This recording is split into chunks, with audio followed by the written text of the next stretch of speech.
আসসালামু আলাইকুম viewers, welcome to three star kitchen USA. আজকে আমার রেসিপি গ্রিল ফিশ। আপনারা সবাই কেমন আছেন? আশা করি আপনারা সবাই ভালো আছেন। আলহামদুলিল্লাহ আমিও ভালো আছি। তাহলে চলুন কীভাবে কী করছি দেখে নিই।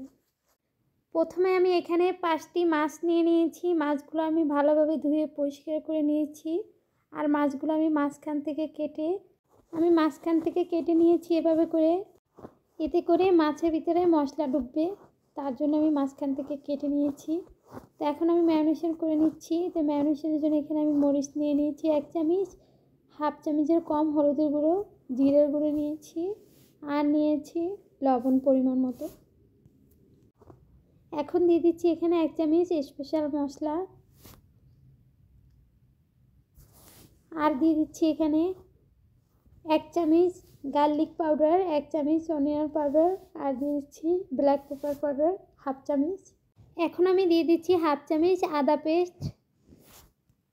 এখন দিয়ে দিচ্ছি লেবুর রস। দেওয়ার পর আমি এখন মেখে নিচ্ছি সব কিছু একত্রে, ভালোভাবে করে মেখে নিচ্ছি আমি, যাতে করে মাছের ভিতরে মশলাগুলো ঢুকে, তার জন্য।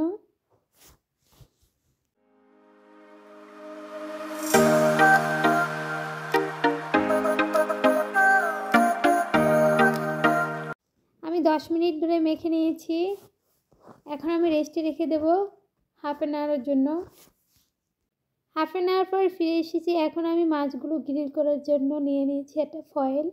আপনারা চাইলেও চুলায় করে নিতে পারেন, আমি ফয়েলে করে নিচ্ছি। এখন আমি ফয়েলে 1 চামচ তেল দিয়ে দিচ্ছি। 4 চামচের 1 চামচ দিয়েছি। আমার মতো যারা তেল খেতে চান না তারা এইভাবে ফয়েলে করে নিতে পারেন। তা আমি এভাবে করে নিচ্ছি। ফয়েলে তেল ব্রাশ করে নেওয়ার পর এখন আমি দিয়ে দিচ্ছি মাছ দেওয়ার পর আমি এখন দিয়ে দিচ্ছি সাইড থেকে সবজি।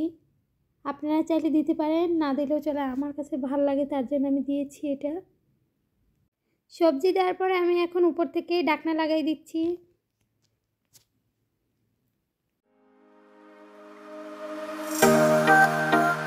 এখন আমি দিয়ে দিচ্ছি ওভেনে দেওয়ার পর আমি ওভেনের টাইম রাখবো 250-তে। ওভেনে দেওয়ার পর আমি 40 মিনিট রেখে দেব। 40 মিনিট পরে বের করে নিয়েছি।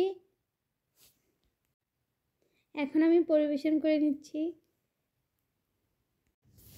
আমি পরিবেশন করে নিয়েছি। আমি সাথে ব্রোকলি ফ্রাই করে নিয়েছি। আপনারা এইভাবে করে যে কোনো ফিশ দিয়ে এভাবে করে মজাদার একটা রেসিপি বানিয়ে খেয়ে নিতে পারেন। তো আমার রেসিপিটা আপনাদের ভালো লেগে থাকলে অবশ্যই লাইক, কমেন্ট, সাবস্ক্রাইব করবেন।